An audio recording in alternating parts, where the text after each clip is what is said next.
మళ్ళీ పెళ్ళి ఈ సినిమాకి పవన్ కళ్యాణ్ జానీ సినిమాకి ఉన్న రిలేషన్ ఏంటి అని చూస్తే పవన్ కళ్యాణ్ ఆ రోజుల్లో అంటే సుమారు పుష్కర కాలం దాటుతుంది.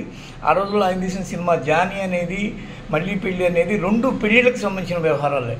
జానీ అనే సినిమా ఎందుకు తీశాడు అని అంటే దాని మెయిన్ కోర్ పాయింట్ ఏంటి అంటే రేణు దేశాయితో పవన్ కళ్యాణ్ పెళ్లి చేసుకోకుండానే కలిసి ఉంటున్నాడు, ఎక్కడ వాళ్ళు పెళ్లి చేసుకున్నట్టు మాకు కనిపించలేదు అని గుసగుసలు లేకపోతే అపవాదులు నీలాపనిందలు ఇవన్నీ ఎదుర్కొంటున్న సమయంలో పవన్ కళ్యాణ్ తిక్కరేగింది.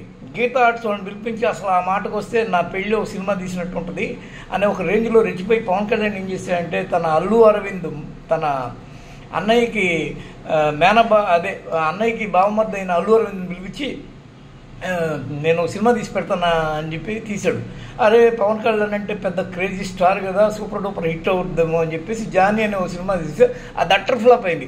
అట్టర్ ఫ్లాప్ అయ్యింది అనేది పక్కన పెడితే అసలు ఆ సినిమా ద్వారా పవన్ కళ్యాణ్ ఏం చెప్పదలుచుకున్నాడే అంటే నేను రేణు దేశా ఇదిగో మీ కంటి ముందు ఈ తీయంది అని ఒక పాట పాడుతూ మరి వాళ్ళు పెళ్లి చేసుకోవడము, ఆ తర్వాత ఆ అగ్నిగుండడం చుట్టూ అగ్నిసాక్షిగా పెళ్లి చేసుకోవడం ఇవన్నీ సీన్లు ఎస్టాబ్లిష్ చేసి మాకు పెళ్ళయిందా బాబు అని చెప్పి ఒక తెరముఖంగా ఒక్కొక్కళ్ళు ఒక్కోలా చేసుకుంటారు. ఆయన సినిమా తీసి మరి చెప్పగలిగే కెపాసిటీ ఉంది కాబట్టి చెప్పాడు అనేది ఆ రోజుల్లో బాగా వినిపించిన మాట. ఈ రోజున మళ్ళీ పెళ్లి కూడా నరేష్ పవిత్ర లోకేష్. నరేష్ అయితే ఏకంగా 4వ పెళ్ళి పవిత్ర లోకేష్, 3వ పెళ్ళి భార్య వచ్చి రమ్య రఘుపతి. ఆమెతో పెద్ద గొడవడము, పెద్ద సినిమా కన్నా మించిన హైడ్రామా నడవడం, వీళ్ళిద్దరూ కలిసి ఉండగా ఆమె పోయి వీళ్ళ మీద దాడి చేయడము ఇలాంటి గందరగోళాలు చాలా జరిగి ఇప్పుడు కూడా ఆమె కూకట్పల్లిలో ఫ్యామిలీ కోర్టుకి ఎక్కడము మళ్ళీ పెళ్ళి అనేది వాళ్ళ పెళ్లిని రిజిస్టర్ చేస్తున్న ఒకనొక తతంగంగా ఆమె అభివర్ణించడము. ఆ తర్వాత ఈరోజు శుక్రవారం కావడం 26 మే 26వ తేదీ శుక్రవారం కావడంతో ఈ సినిమా రిలీజ్ కూడా అయ్యింది, ప్రేక్షకుల ముందుకు వచ్చింది. అయితే దరిద్రం ఏంటంటే ఈ దరిద్రం మాకు అవసరమా అని చెప్పి ప్రేక్షకులు అమ్మలక్కలు తిట్టున్నారు, మామూలుగా తిట్టట్లా. ఏంటా బాబు ఈ సినిమా అసలు ఈ సమాజానికి నువ్వేం మెసేజ్ ఇద్దాం అనుకున్నావు, నీకేమో మనవరాలు పెళ్లి చేసేంత వయసు, ఆ వయసులో కూడా నీకు లిప్కి సులుచుకోవాలా అన్నంత కామ క్రోధ మదం బట్టి అల్లాడుతున్నావు.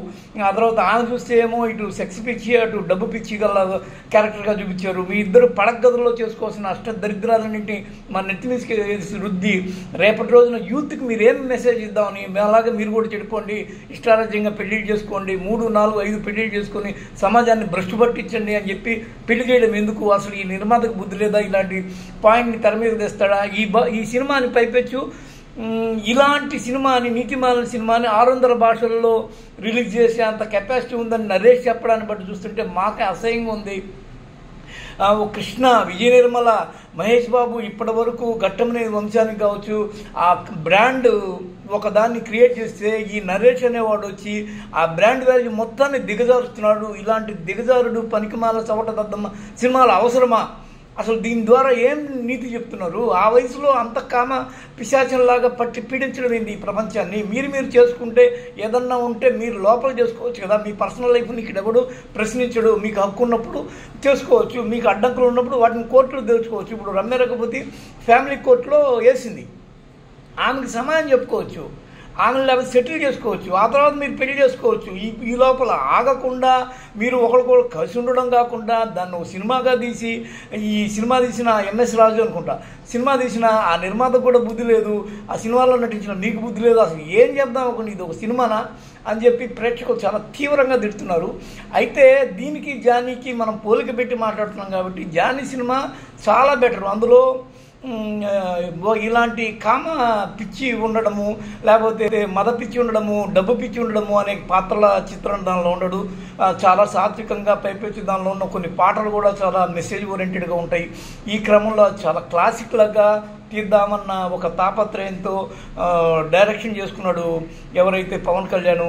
ఈ సినిమా అలా కాదు. ఈ సినిమా ఏంటంటే ఇది కేవలం మా బాగా డబ్బు ఉంది, కావాల్సినన్ని పెళ్లి చేసుకునే సత్తా ఉంది, ఈ వయసులో కూడా నా మెకానిజం పనిచేస్తుందని నరేష్ అనేవాడు తన మీద తాను తీసుకున్న పబ్లిసిటీ చిత్రంగా అంటే ఈయన ప్రకటన తీసుకున్నాడు అన్నమాట. దాని మీద నేను ఇంకా కొన్ని పెళ్లిళ్ళు కూడా చేసుకోగలను, ఎవరైనా ఆసక్తి గల వాళ్ళు ఉంటే సంప్రదించండి అన్న ధోరణిలో ఆయన తీసుకున్నాడు తప్ప ఆయన యొక్క శక్తి సామర్థ్యానికి ఇది ఒక దాన్ని ఏమంటారు యాడ్ లాంటిది అలాంటి దరిద్రాన్ని మేము చూస్తున్నందుకు ఈరోజు సిగ్గుపడుతున్నాం అని చెప్పి ప్రేక్షకులు చాలా తీవ్రంగా తిట్టిపోస్తున్నారు.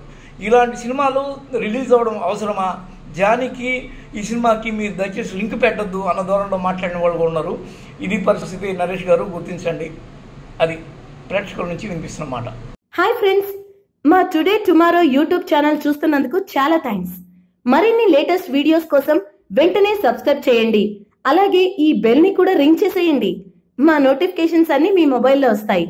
అలాగే మా వీడియోస్ మీకు నచ్చితే లైక్ చేయండి, షేర్ చేయండి, నచ్చకపోతే కామెంట్ చేయండి.